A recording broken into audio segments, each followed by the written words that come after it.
Good evening, everybody, and welcome to our increasingly infrequent Thursday stream. Hello. Hello. We're sorry it's been so long, guys. We're sorry it's been such a while, but quite honestly, the political environment is so loud and at such fever pitch that there's not a lot we can talk about that won't be completely drowned out.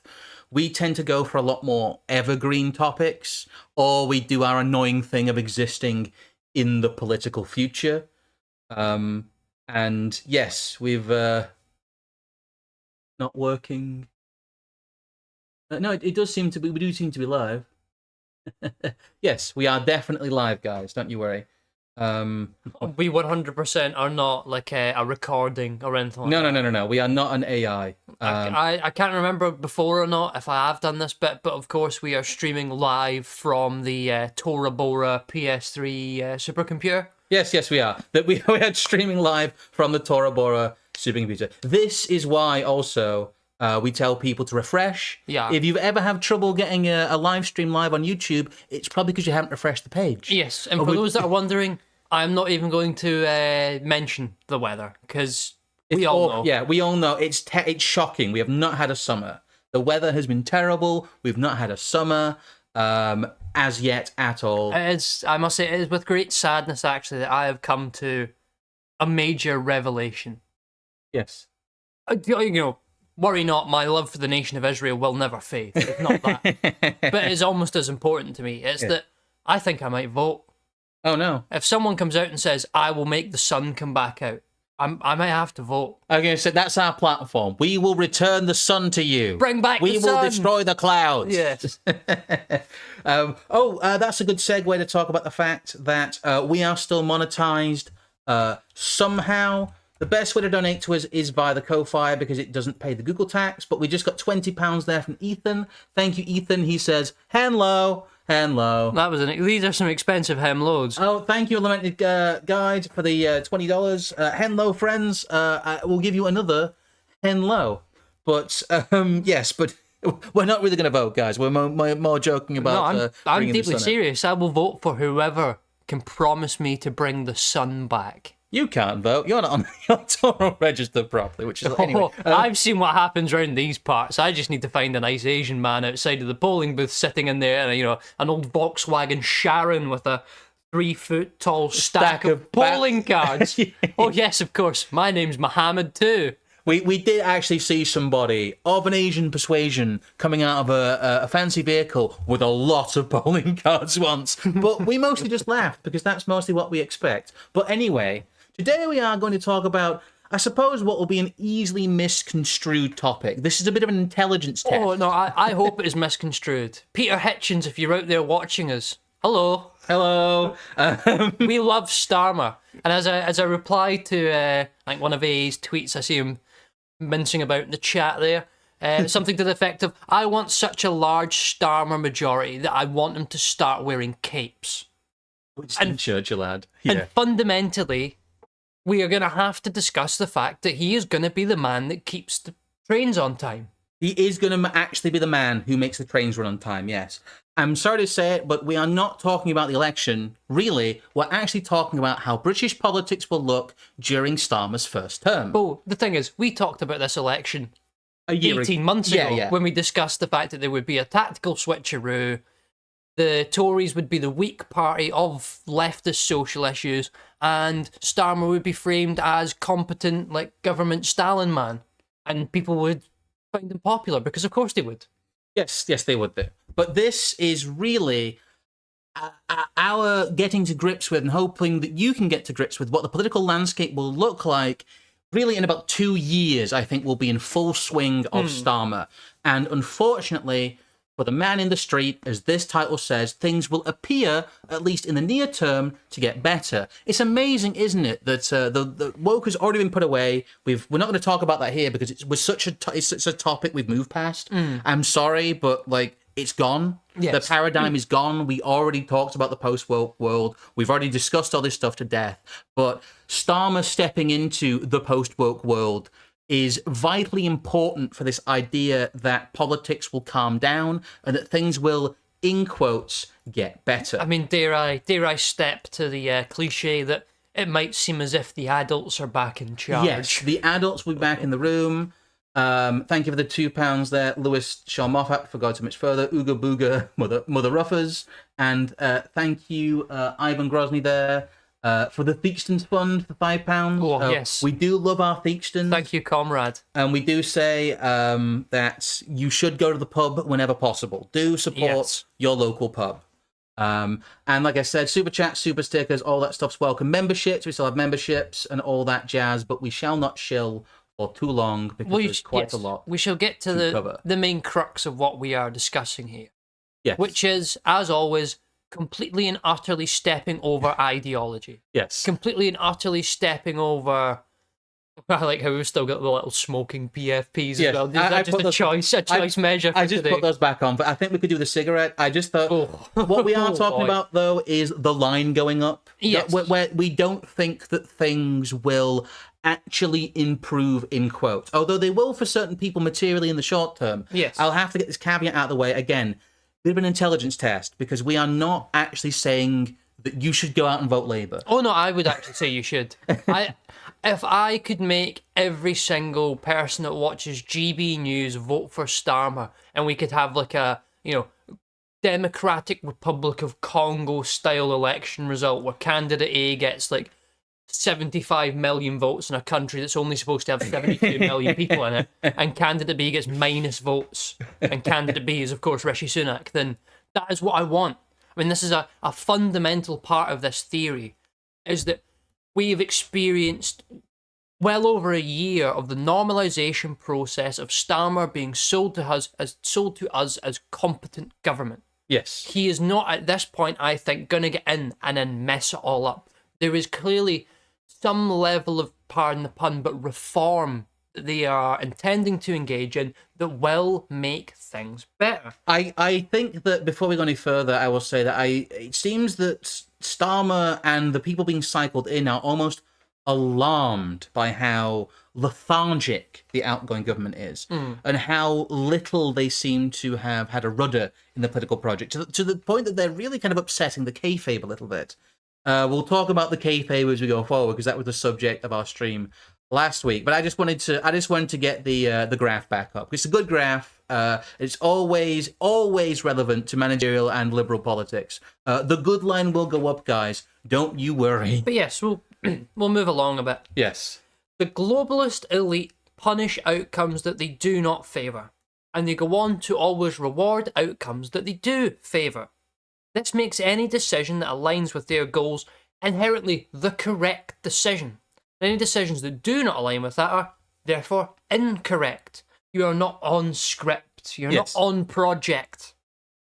And fundamentally, what Tony Blair's vision is, the vision he's passed down to Starmer, and the wider vision of the Labour Party is more fundamentally integrated with this sort of path of correct decisions. Yes. As you say, it is a gear that better meshes into the nightmare machine. I put the nightmare machine in capitals there because that's how I like to think of kind of what they refer to as the Whitehall blob, the managerial machine, the machinery of state. It is just this giant machine, and you can't be within the system and try and run your gears the wrong way, which is what parts the Conservative Party want to do. What Starmer is doing is that he will materially reward the British people for getting with the programme. Yes. Hegemony within the permanent bureaucracy makes it align with the permanent agenda of the post-war elite. Labour is more in tune with global governance, primarily via the Tony Blair Institute, but also among other bodies. It is much more in line with the other components there. I don't know. I'm quite happy with my little Tony Blair, my little Starmer and big Tony Blair gears there. Yes. But this is really how it all works. It's to do with creating these default environments, as the nudge unit will tell you, and as such, the Labour government will be much more in tune, in quotes, with the direction that the unions are going. A big thing that we'll go over, actually, I think it's one of the first things we'll talk about here, is the fact that a lot of the strikes that are currently happening... Yes, I mean, I think this is something we've mentioned as an aside a few times on stream, but we'll emphasise it here. We have witnessed Maybe not quite to that extent, but almost like near like 80s levels of consistent striking. Yes. Travel is a nightmare if you don't drive, and even if you do drive, it's a nonsense anyway. Fix the potholes. Pothole Reich. You can't get a doctor's appointment for love nor money. Services like Citizens Advice have all gone down the Swanee. And fundamentally, the elite faction in Britain that better integrates with these unions and these services and will basically make them work and run on time is the Labour Party. Don't worry, Matty Fox. We're talking about the Tony Blairs later. The Tony Blairs will be brought up.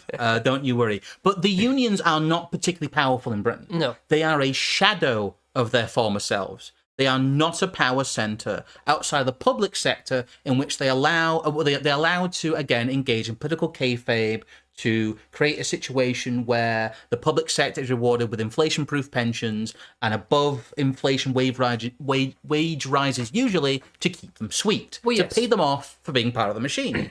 But the idea that the unions under Labour could hold the country to ransom is a nonsense. A lot of this, I believe this will be the first big thing that Starmer does.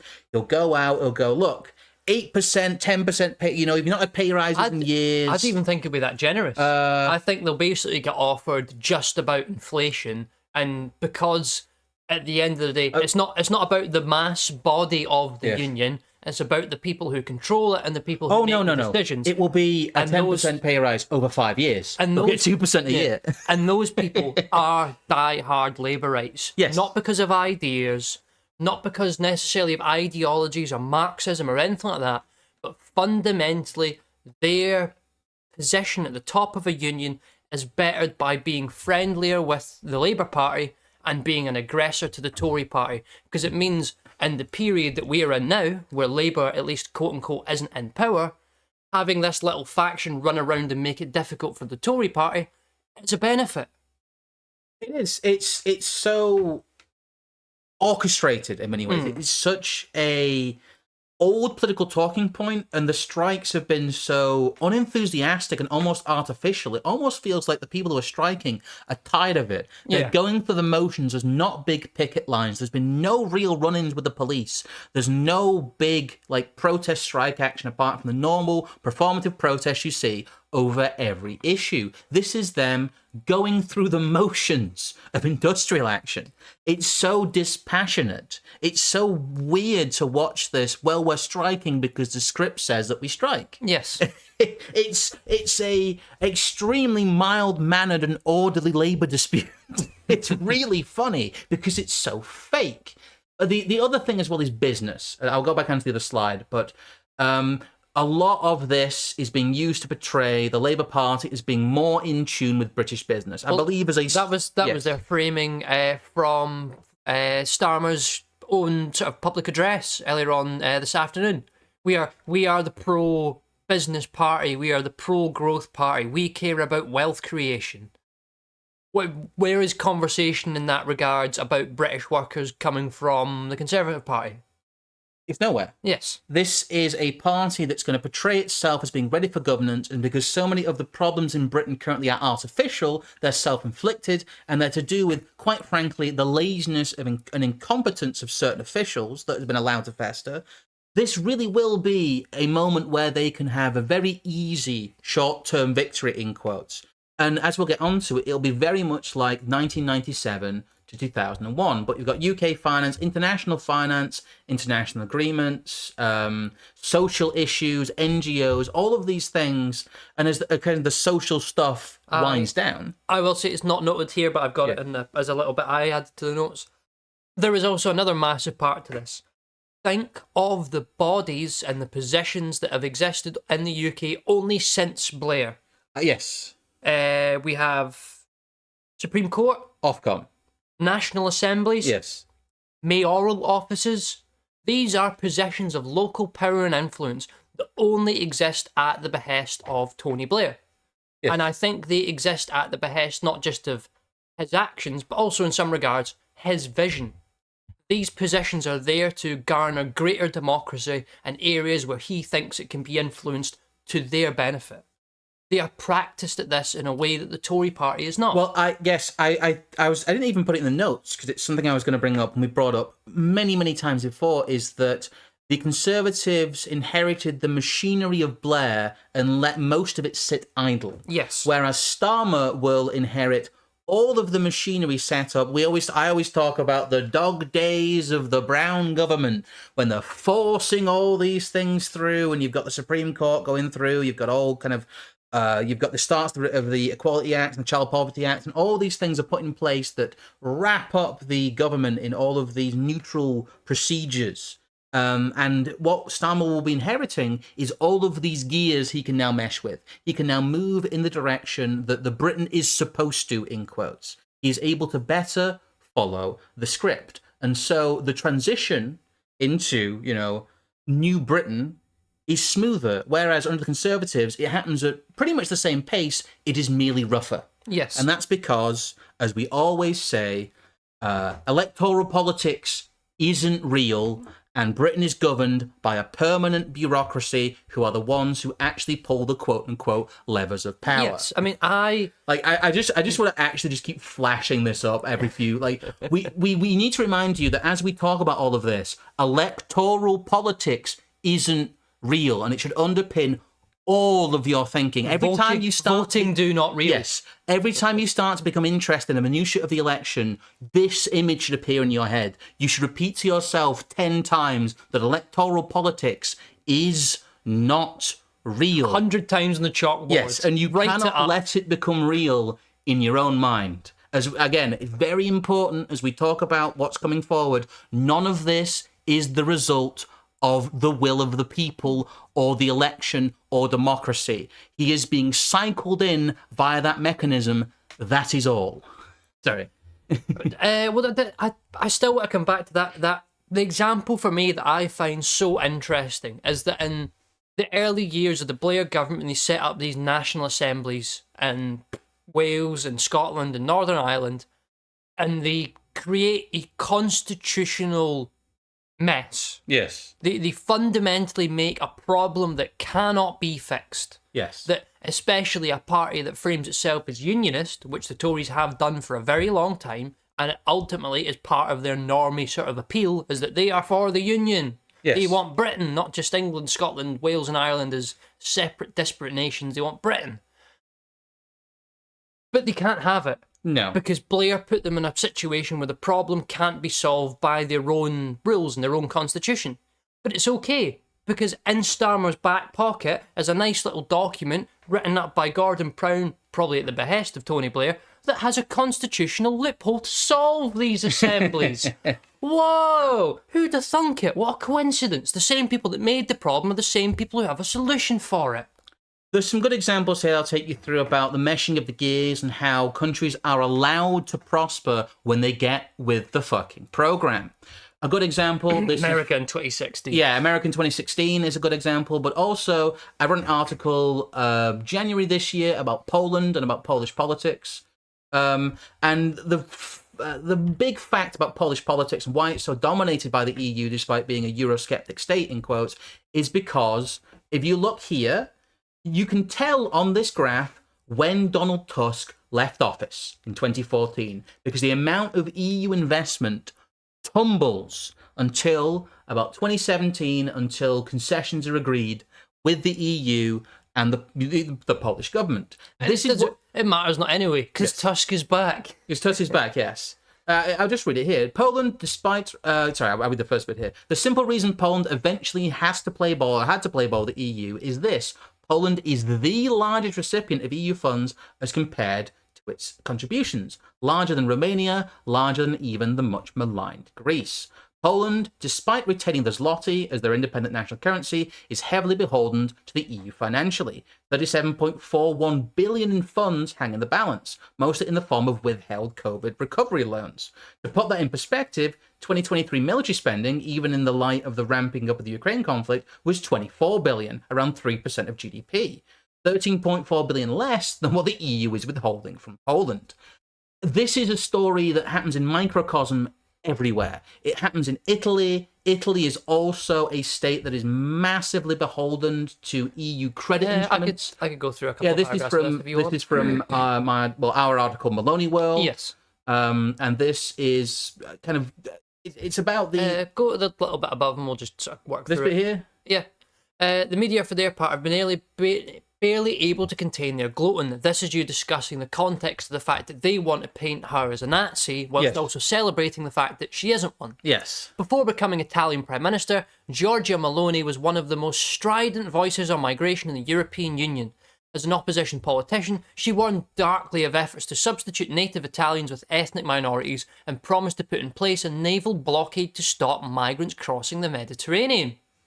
During her time in office, she's taken a markedly different tack, presiding over a sharp spike in irregular arrivals and introducing legislation that could see as many as 1.5 million new migrants arrive through legal channels. How Italy's far-right leader learned to stop worrying and love immigration. Yeah, Mother of Migration. That's a Politico article. Other policy areas also show a degree of alignment. A great degree of alignment, yes. She has pledged money to North Africa, fully supports the NATO line on Ukraine and Israel, and has embraced the European Union wholeheartedly. She has even been credited as instrumental in brokering a deal to unlock a £50 billion, euro I should say, EU aid package for Ukraine. It's $50 billion. Sorry, I put a dollar there. I do a lot of my amounts in dollars. Blocked by Viktor Orban. Political conditions in Italy are somewhat similar to those that I described in Poland. She's part of a broad church party, which is part of an even broader coalition, and crucially, Italy's repeated willingness to play along with the EU technocrats has led to a boon in EU funding. Money which Italy relies on to remain solvent and is contingent on following a brokered economic plan. That is the key point when we talk about people like Meloni. Is that when you follow a quote-unquote agreed economic plan, you can get infinite international finance. Yeah, liquidity in your nation no longer becomes a problem because every morning you phone up the European Central Bank and go, oh, well, we need another 12 billion. They say, well, you need another million Africans. Oh, done deal. Yes. Financially, Italy has far more debt than the EU is usually comfortable with, but maintains something of a blind eye as long as Italian politicians play ball, with the implicit threat of simultaneous EU funding cuts coupled with demands for crippling domestic budgetary tightening. No Italian government can break free of its EU administrative cage without effectively detonating the current political system in Italy, but increasingly the Italian population have demanded that they do so. It is clear that labelling Meloni as a fascist pre-election was not an attempt to smear her, but to bolster her in the minds of an Italian voter hungry to exit the technocratic EU management Italy has been under, in various forms since the 2011 height of the Southern European sovereign debt crisis. Why is this relevant to what's happening with Starmer? Well, it's because if you get with the program, you get much more access to international finance. It is actually the reverse of what happened with Liz Truss. Liz Truss made the mistake of not being Rishi Sunak and was able to be effectively removed from prime ministership via international bodies going, your economy's going to crash, your economy's going to crash, your economy's going to crash. And guess what happens? The markets go, oh, the IMF says the economy's going to crash. Oh, look, it crashed. That is the instrument used to punish undesirable results, i.e. get a non-meshing gear out, being Liz Truss. I mean, and the meshing gears are allowed infinite debt in the form of Meloni. Where are the political articles, having the IMF during Boris Johnson's last period of government discussing the fact that, the Bank of England had to print like £100 billion to keep all the pension funds up. And that was a non-story. That was a non-entity. This is also in the wake of the massive funding for the lockdown project. And also a lot of... I know Liz Truss, for her part, was quite miffed about the fact that Jeremy Hunt is referred to as George Osborne's tax cuts playbook. But really what happened is there was a few shuffling of the papers, but the tax cuts that were proposed were implemented anyway when it was the right people doing it. It's a great show that the international markets are a tool to guide governments and do not react to them. Can I just say as a caveat, this is not as... give me a second. This is not us suggesting that Liz Truss is some renegade in the system. No. We believe that people at the IMF looked at her and went, oh my God, she looks fucking stupid. Pull the plug. They from their point of view, they did the right thing. From the managerial point of view, they did the right thing because Liz Truss is an idiot and anyone who would try to staple her to some sort of dissident movement is not your friend. Yes. And he's not anybody's friend. But fundamentally, one of the major goals of any form of technocratic governance, be it left or right, is to satiate what ails the populists, or the populace, we should say.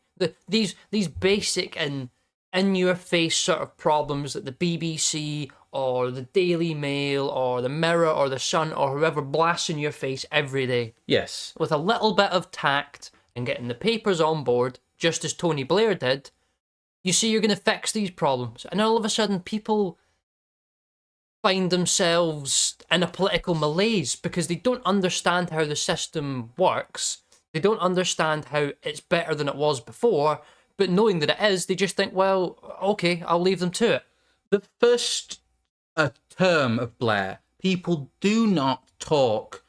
They talk about the 1997 election. They talk about the Iraq War, but they don't talk about what happened in between. No. Because what happened in between is that from the point of view of the UK population, Tony Blair oversaw a managerial miracle in that he was able to effectively and in many cases extremely boringly steer the ship of state into what looked like calmer waters. Even if only by marginal percentages and in the most possibly even menial ways. But that alone was enough for them to turn round and genuinely say to the people, things can only get better. And things did, from their point of view, get better. And you will find people who will still swear blind that Blair was good at first, and he was derailed by things like the Iraq War. And it was Gordon Brown that really took him down at the end. It was his fault. If you spoke to people in the year 2000 about what they thought of the Blair government, they wouldn't mention immigration because that was never in the headlines. It was never published what was being done. They wouldn't really mention anything apart from the fact that they felt a bit better, they felt a bit more confident. Isn't he better than that ghoul John Major? Yes, it's much better than that ghoul John Major. And one of the biggest problems that they had, and one of the reasons that really, I'm kind of on the fence about the whole 0 seats thing and the initiative. I agree with the initiative to highlight the kayfabe. And what happened in 2001 was a massive drop in election turnout. I think you probably have that again next time. Probably next time. What happened was Tony Blair, and I believe it's in one of his biographies, the quote is that he put politics to sleep. He created this technocratic style of government that was so uncontroversial, and his victory seemed so assured, and he looked so in charge that people didn't bother to vote. They disengaged from the process, which to the political class is terrifying. You see it in the tone of this article. This is actually a BBC article from 2001. 80-year low, a turnout 80-year low. Sure. General election turnout since 1945. There was a record low turnout, 58.9%. Yeah, the lowest turnout in the 2001 general election could be, as counting, this compares with the 71.6% of the 1997 general election, which itself was the lowest turnout since the Second World War. It would be the lowest turnout since the election of 1918, when the turnout was 57%. Can we scroll back up for a second? Yes. Can we just appreciate the AV console button on the right there in this vintage version of BBC News' website? It's a great thing. But this is what happened, is that there was this huge removal of political energy. And there's even, explaining the turnout in the 2001 British general election, it became an obsession almost of certain of the political class. I'm not going to read this because it's I can sum it up. A lot of people said that people, saw it as a foregone conclusion. They didn't want to go vote for the Tories because they felt they hadn't been punished enough, in quotes. But there was this general sense of political apathy. The governance was so technocratic that they really felt that their voice didn't matter. But some people started to almost feel like it didn't matter that it didn't matter. Yeah. The 2001 election was less an election and more an AGM or a board meeting or something. People were so apathetic and so happy to just let bygones be bygones and allow things to run as they were that they just thought, well, let them do it. Tony Blair, for his part, I can't find this, but I know he said it. His spin was, well, people are so happy Yeah. They don't feel like voting. People agree with us so much that they just want to get on with their lives. I actually appreciate that to some extent. I think there's a truth to that. There is a truth to that, but we must always remember that this original Blair boom was a lie, and that all managerial booms are a lie. Oh, of course. Well, this is why we are not talking in the sense of economic and material facts. This is about narrative. What we are talking about here is purely narrative. We all know where the boom times ended up. We all know what happened to the housing market. We all know where this story goes. I think you're all smart enough to realize what we're talking about here. But how did Tony Blair accomplish this? What did he do? He created a situation in which he portrayed himself as the purveyor of neutral governance. If you look at what was done post-1997, you will see that the power of managerialism is not in the realm of contested issues. Exactly. Its power is in how much of its operation is considered neutral, normal, and necessary. And I think at its ultimate, at its best, its ability is to take what are contested issues and frame them as things that are already decided upon. Yes. I mean, this is the Blair playbook, move. This is the move number one. This is the first thing you try and do, is that you take an issue and you pretend that the debate is over. It has been decided. We are doing this. We will move forward. There is a mandate.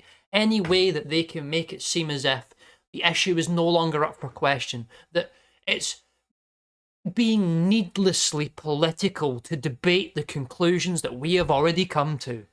Yes, another £5 there from Coney Current Year. He says, "Are things going to get worse? I thought we were getting 5 years of integration. Will Labour failure be non-performative instead of performative? Eventually it will be, but we are getting basically 5 years of integration. Yes, we are entering the integration phase, guys. The agitation phase has passed us. The integration propaganda is here." But again, okay, a good one to talk about, I think, with all of this, and it's something we just accept in Britain as the way things are now, and it was invented, really, by Tony Blair in 1998, devolution. Yes. Devolution was a massive shift, not only in how British politics operated in a real sense, because it was, it did operate differently. Electoral politics, again, despite the election fever, is not real, okay? The process isn't real, but the changes to the process were real. And because people buy into the process, the way Britain thought of itself as a country changed. It's the self-perception of the UK as a cohesive nation that changed, similar to the intended impact of what we'll get to, which is the New Britain project. But devolution was a stroke of genius on his part, really, because it allowed certain almost splinter parties of the regime to threaten Britain, especially England, if it were to become too right-wing, in quotes, with the destination of the Union. Now that Nicola Sturgeon has basically been arrested because it may or may not come to the light that a cocaine dealer she was very friendly with may or may have not come into a lot of trouble. Anyway, that's besides the point. What is the SNP as, let's have this, a system is what it produces kind of view, and we'll be realistic about it. What has the SNP been in Britain? It has been a thorn in the side of the Tory party. A thorn in the side of Corbyn? That too. But primarily, a thorn in the side of the Tory party, and a thorn in the side of people in Labour who were unionists, i.e. the folk that he, Tony Blair over here, wanted out. Yes. So it's almost as if the SNP has entirely existed at his behest for his benefit. And it's amazing that when his man's been cycled in, it undergoes what I can only describe as a controlled demolition. Yeah. It's very clear that they could have made the SNP go away at any moment. And now it is time for them to cycle back in. Yeah. They have. They could have picked any week or any month or any year to have dug up Nicola Sturgeon's front garden and make her look like she'd murdered somebody. But they waited for this period. The fact that you just don't simply laugh at Holyrood and say, you are a fake parliament made up by Tony Blair, like the fake Supreme Court, is an amazing act of political creation. The Welsh Assembly, the Scottish Assembly are real because we believe they are real, and we do not question their existence. I also do imagine like a sort of a scene in a few months' time where, as his last moment of sort of public humiliation, Alex Salmond is wheeled out in front of Starmer and Gordon Brown. They sit there and wag their finger and go, you work with the Russians, don't you? No, bad man. Yeah. You work with the Russians. The big one also was, I've been showing little snippets from it, was the Kosovo War. It was Tony Blair's good war, in quotes.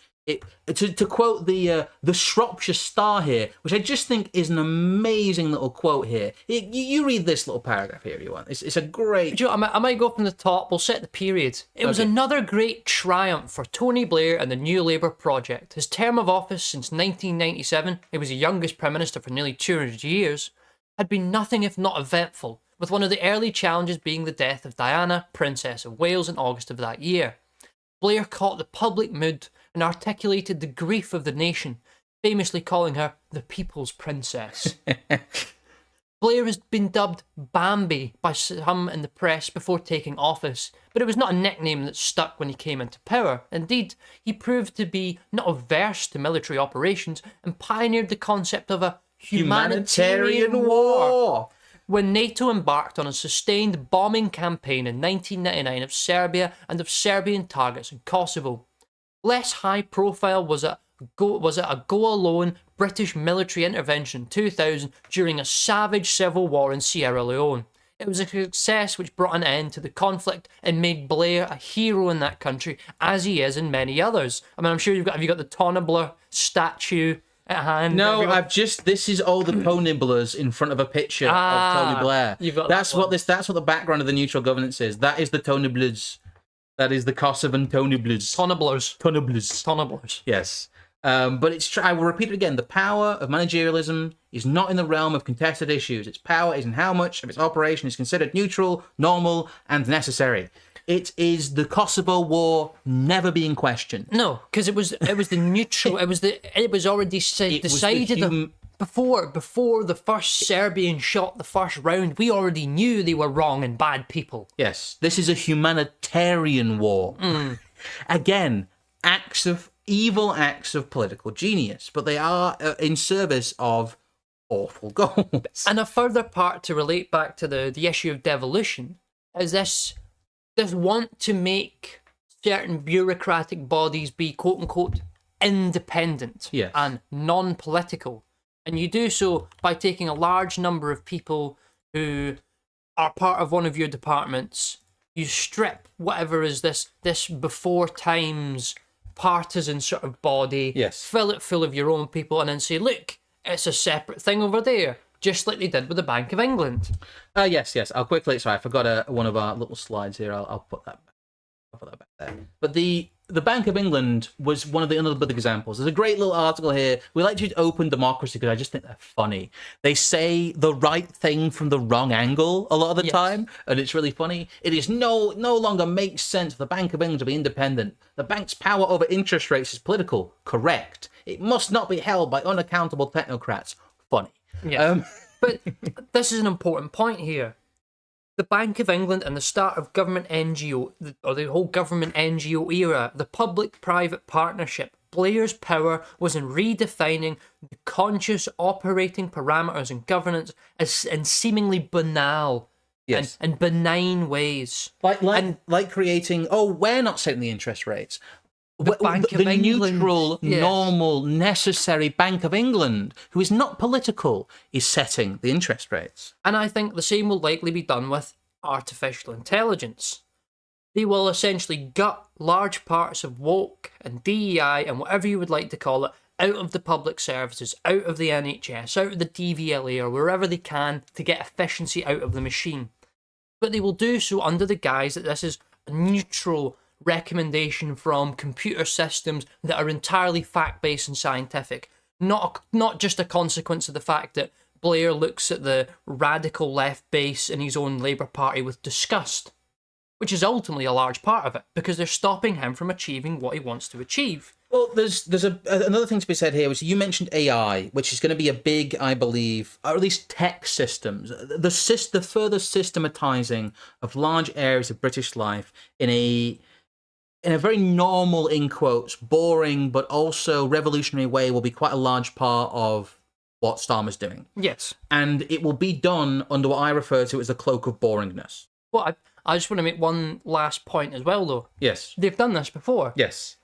I mean, there's a whole Adam Curtis section about this, that Blair comes in and his way to fix the public services is to marketize them. Yes. I.e., they sit there spending months and months and months coming up with a scheme for how to make all these things more efficient, implement that scheme, and just say, well, that's what the market told us to do. Yes.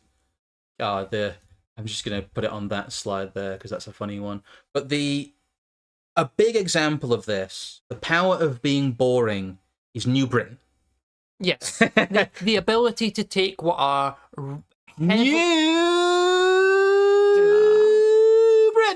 Do you like 9 Turkish barbers on the same road? Well, you love New Britain. Do you love vape shops run by people who don't look like they should be legitimate members of your community? Well, you love New Britain. Do you love the broccoli haircut? Well, you love New Britain. Anyway, that's the famous New Britain stream. But it is an example of a constitutional project like devolution that sounds really boring, like devolution, that has massive implications for how, quote unquote, politics is done, like devolution. Again, we can only say it so many times, but electoral politics isn't real. But what is real is the process. And changing the basis of law and where power rests in Britain. Yes. I don't think we can fully explain it now because it did take us the best part of about 45 minutes to do so. Yes. On the previous stream, because it is just so... It's so difficult and so deliberately difficult because people who might even be interested in it will read 2 pages and give up. It's deliberately dense, it's deliberately technical. It refers to the Assembly of Nations and Regions and the Council of Nations and Regions and the Council of the UK and the Council of England and the Scottish and Welsh and Northern Ireland Assemblies, and it's very unclear how these things fit together. This is our best guess at it, but really what it is infinite Soviet bus council. Yes. It is an East German factory board. At the top level, what you have is an infinite loop of accountability where no one is ultimately responsible. Yes. No one's ultimately in power. It's all just people coming to consensus about things. This deliberate overcomplicating of the process, in quotes, from its previous incarnations is a perfect example that none of this does anything. It is a Rube Goldberg machine that leads back on itself. It is a big circular system of no sovereignty. And when really all decisions are made outside of the political process. Everybody knows this. And if you don't know this, you're in the wrong place, and I feel sorry for you. But their whole project, their big project, is to make it as boring as possible to gum up the UK's systems of power, in quotes. So quite simply, they will receive, as the permanent bureaucracy, the global governance. And it will be talked about endlessly within this giant machine that does nothing, deliberately. Well, that's why I would argue that that New Britain document in and of itself contains the basis for how they will implement globalist plans like UBI, like digital ID. You know, you'll have your minimum government infrastructure, and there will be a big data system that makes sure you get your quota of the minimum infrastructure guarantee, and that guarantee will be held to a 15-minute roughly sized locale that's part of this new regionality to further increase the democracy in the UK.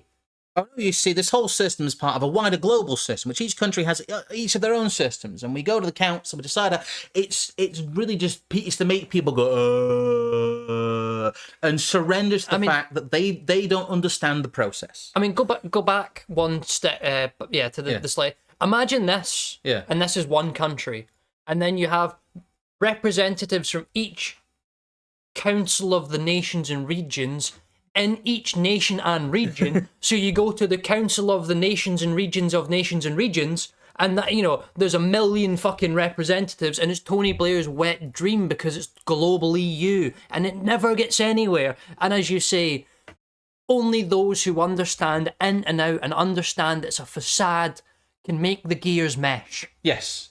Thank you, another cynical Brit, for the £5 there. And you're right, this is a system deliberately designed for people who know that the system is fake. And if you believe the system is real, then this will simply just tie you up in it. It's kind of genius. Yes. It's awful, but it's kind of genius. Immigration will come down. Even if only in a narrative sense. Even if only in a narrative sense. Immigration, this is the big problem for basically everybody who wants to create political energy after the election, because immigration will come down. I know people saying will come down. Crime will come down. It's the line, it's the good line and the bad line. It won't really come down, but everyone will swear blind to you that immigration and crime after the Tory mismanagement at the end of the 4 years or 5 years of Starmer will have come down. Because quite simply, it is unsustainable, even within their own bureaucracy, what they've been doing. We can link this back to one of the earlier points, though. What is one of the main bodies that repeatedly stops, at least what we are told, the Tory party ministers getting people deported? The Supreme Court. Yes. Now, I think in Starmer world, Tony Blair basically taps the shoulder of whoever's at the top of the Supreme Court and says, now that we're in charge, you are going to let us deport people. And it'll just happen. Yes. But it's just that simple. And it is only, I think it's only until you realise that these people are above and beyond all ideas. Yes. That it makes sense. Well, it's, again, a lot of the restriction, in quotes, or the controls, they say, the controls will be contingent on the technocratic policy. You'll have mandatory digital ID cards, which has been continuously and forcefully brought back onto the table over the last couple of years. It's been dis-emphasised now the election's going on, but it's still there, it's still floated, and it's still the plan. That is still their big idea of how to bring down immigration numbers, is a mandatory digital ID system for the whole of the UK. That is their big idea, and it was Blair's big idea for ID cards, and if you think like a technocrat, that makes sense. Yes, which is why, of course, our mandatory ID system will also have to be developed in partnership with a mandatory ID system across the EU. Of course, and that there will have to be a regulatory alignment during the process of that development so that there is not any bumps along the way. Well, we've talked about, again, I cannot emphasize to you enough how important it is that the most evil things you do are the most boring. Yes. That is why the New Britain document is how it is. But now we must talk about the release valve. We must talk about what will happen kind of in the immediate term post-election, and why, really, the political energy you feel now is only about to switch. Yes, it's gonna go away, and it's gonna switch in many ways. Negative sentiment towards the regime will be shifted onto the outgoing Sunak government in the same way Blair was sold as a clean break from the 1997 Tory doldrums. He will act as an effigy, a sacrificial lamb onto which the sins of the managerial machine as a whole are shifted onto. Yes. This is the ultimate purpose of the performance that is the peaceful handover of power, to convince you there is not a permanent regime with a permanent agenda. Unfortunately, zero seats could actually act as a release valve, letting people think they've sufficiently punished the Tories and allowing sympathy for their inevitable fusion with reform and Tufton Street as a new Conservatives movement, one more neocon than ever in the American mould.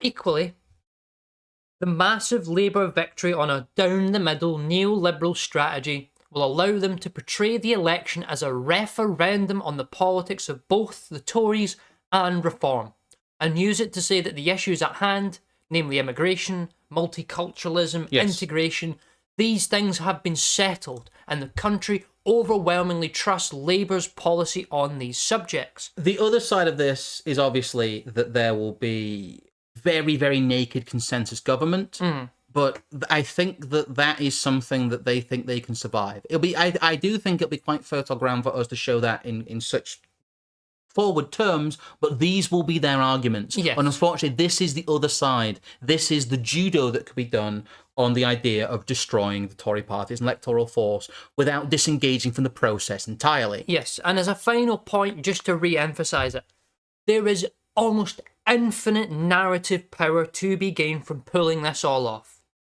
3-4 years down the line, if Starmer's regime is sans some sort of unforeseen disaster, they are guaranteed, and people can take my word on this, to have millions of people who think to themselves that it was the Tories and fundamentally Tory ideas that sunk Britain over the last 15 years.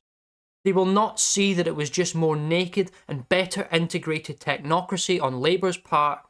Rather, in their minds, it will be the right, quote unquote, that will have been at fault all this time. That it's right-wing ideas. That these were the things that we allowed ourselves to get caught up in as fantasies, and people like Boris Johnson, they're the ones that ruined it for us. Because the adults are back in charge. Anyway, there's a few more things I want to get through before we end up going here. Don't worry, guys, we're not out of material, but there's a wider discussion, I think, in a small part to do with the legitimization of the process. I know we're going to announce it more when we get close to the time, probably next time we stream. Will be the last time we stream for a little while, because what we are advocating for, really, and what we will be doing ourselves, is the week of the election. Switch off. We will not be talking about it. The election is a foregone conclusion. The election doesn't matter. The number of seats, I'm afraid, that the Tory party get will probably hover in the 50s to the 70s. They can't be wiped out because the boomer vote. Really, fundamentally, the patronage network that keeps the Tory party alive isn't going to go anywhere, and that's something we're going to discuss next week. Fundamentally, elections are not real. They are a collective ritual which the entirety of a civilization engages in so that they can watch the political divination unfold before them. Even just sitting there watching the votes come in on your 24-hour election late night super stream or whatever it is that other people are going to be doing is buying into this mythos. Yes. And that mythos needs to be destroyed. We've got a lot of people watching. I as much as I enjoy the energy of it, and as much as it is the best thing you can do with quote unquote electoral politics, 0 seats is still a project of electoral politics. Yes. It still believes that punishing the Tory party in quotes to the ballot box is going to accomplish something concrete, when really, unfortunately, it won't. It'll feel good, and there might be some stuff, shook loose from the trees, and it's good fun to have your 2 minutes hate with the Tory party, but ultimately, it still buys into the process. We will not be talking about the election as it happens. The election has already, you must think about it like it has already happened. Do not think that the election will change anything. Do not think the election matters. Do not think the election is genuine. Do not think this is the process by which the handover of power happens. Do not believe in the process. You must exist in the political future. People get mad at us for doing so, but this has been a foregone conclusion for years. I might see if I can even engage in a bit of friend of the working man style analysis here. Man City have just gone and won whatever Premier League or whatever this year, whatever the English big league is, and they've got all these charges against them, blah blah blah. Let's say, for example, the legal entity of Manchester City, the team, goes down south. It goes to complete pot. The same football players, maybe with a couple of extra charismatic additions, play in the same stadium, in front of the same fans, against the same different teams, and play to the same rules. What you call it, it matters not. Because whether it's reform, or whether it's the Tory party, or it's some synthesis of the two, the backers, the people involved in it, and the people that turn up to make it part of a ritual are all still going to be there. Yes. I mean, this is something I think should be most fundamentally understood by people who are like us.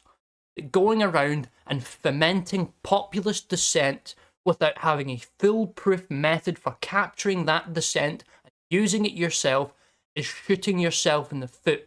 Because you're winding millions of people up and engaging them for action, and you're giving them no scope to use it. Someone else will. Yes, if you create political energy, you better be able to harness it, or else somebody else will. And ultimately, that is the reason that, as I said, the election has already happened. Starmer has already won. You must exist in the political future, and you must look at what will happen when things get better from the point of view of the mass man, of the average Briton. Because in 2 years' time, you're going to hear nothing but people singing Starmer's praises, because he can lift the boots off the neck of certain parts of Britain, and he can do it by waving a magic wand, because he has always been able to do it when he is cycled in. Yeah. And that has always been the way that they will garner legitimacy. I agree with making fun of the process, but there's only so much you can do. And I said, we will not legitimize the process. There will be no election coverage from us because, again, it doesn't matter. It's a foregone conclusion. You should deglobalize your mind, disengage from it, and try and remove yourself from the election fever, from the massive time sink that is studying polls, that is studying the amounts of seats that the Tories will get. It actually doesn't matter what size the Labour majority is, apart from, the fact that they'll have to govern in a nakedly consensus sense, which I think they were going to do anyway. Well, why else is Rishi Sunak there? I mean, I don't want to have to grab people by the scruff of their neck and slap them around. Oops, sorry, I bumped a little box of microphones on there. My apologies, headphone users. Yes. But Rishi Sunak is there because he's supposed to lose. Yes. He doesn't turn up at the D-Day event properly because you're supposed to hate him. Look at him. He's sat there with the Wojak eyes on. He's like the woke activists of 6-7 years ago. Do you actually believe anyone was trying to sell you Rishi Sunak as a charismatic leader? Do you think they're that fucking stupid? Because I can guarantee you, they are not. All the effort, 2 leadership contests where they were told to vote again, and then the removal of the winner to get that man into place so he can performatively lose. Yes. That's what it's all about. You put your ballot in, your ballot out, and you do the okey dokey. Thank you to everyone who's donated. I'll make sure I've not missed any here. Louis Shaw Moffat, thank you for the £2. Permanent regime, permanent revolution, same thing. Exactly. Very well said. We'll be probably back streaming next week, maybe our last one before the election or the week after. We're not quite sure. If not next week, hopefully the week after, and then it'll be all quiet from us on the election front because it's not real. Yeah. And you should better yourself by not being a participant in it, even if only passively, because that's ultimately what they rely on. We'll talk about it more next week, but we are advocating some form of... I know it'll be difficult for people. I know it's how people feed from the trough, but we would like to see some form of election blackout with basically a poster up saying, this isn't real. Anyway, I'll leave you with the ending music, and probably our last chance to use tech support Sunak, maybe. Yes, thank you for doing the migratings. Yes, thank you for doing the migratings. Thank you for doing the watching. Yes. We'll see you all later, and good night. Good night.